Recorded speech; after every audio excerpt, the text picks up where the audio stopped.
Let's now shift our attention to some other stories now. Canada and Mexico are on the edge as the American President Donald Trump is all set to slap 25% tariff on imports from both nations.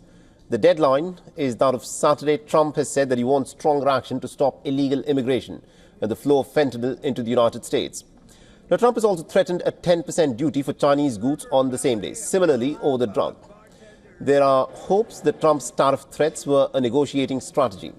But White House Press Secretary Caroline Leavitt has reaffirmed that tariffs against the three U.S. trading partners will be imposed on Saturday. She said that these are promises made and promises kept by the American president.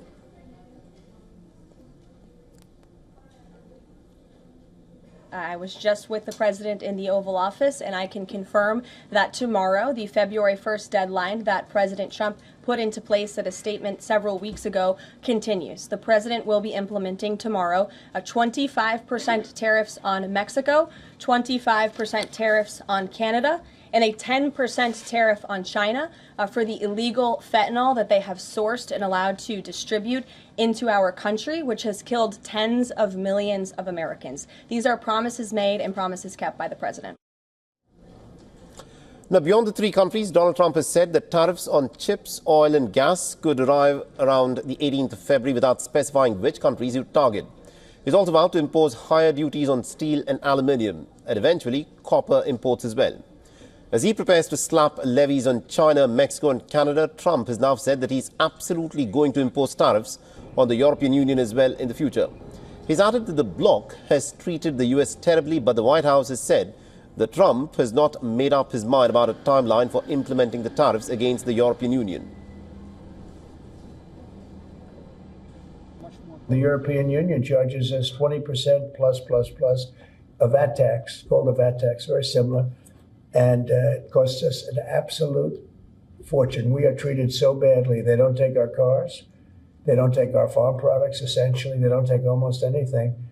And we have a tremendous deficit with the European Union. So we'll be doing something very substantial with the European Union. We're going to bring the level up to where it should be. And if you think of the European Union, then you go to NATO. It's largely the same group of countries. The Canadian Prime Minister Justin Trudeau has called this a critical moment and has vowed an immediate and a forceful response if tariffs come into effect. He's warned Canadians to prepare for some pretty tough times ahead, as 75% of the country's exports go to the United States. The Mexican President Claudia Sheinbaum is also taking a more measured approach, saying that her government will wait with a cool head but has opposed the tariffs, warning that they will hurt both the economies and could also drive up prices for U.S. consumers. The North America's economies are deeply linked through trade deals such as NAFTA and its successor, the United States-Mexico-Canada Agreement, or what is known as the USMCA. The largest sector by far to be impacted by the new tariffs would be autos and auto parts, which account for nearly $129 billion in terms of imports in 2023. Now, this supply chains of the three members of the USMCA are heavily intertwined.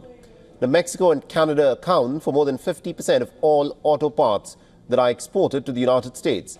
The next biggest categories to be impacted include electric machinery and equipment and fuel and crude oil. Now, beverages and spirits like tequila, mezcal and beer also make up a substantial portion of the U.S. imports.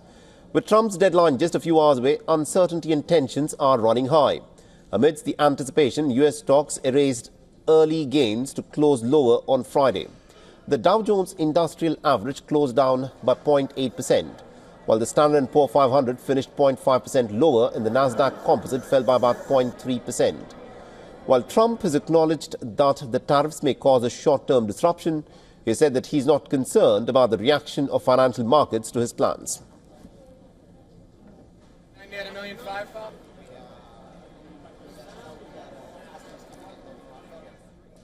For all the latest news, download the WION app and subscribe to our YouTube channel.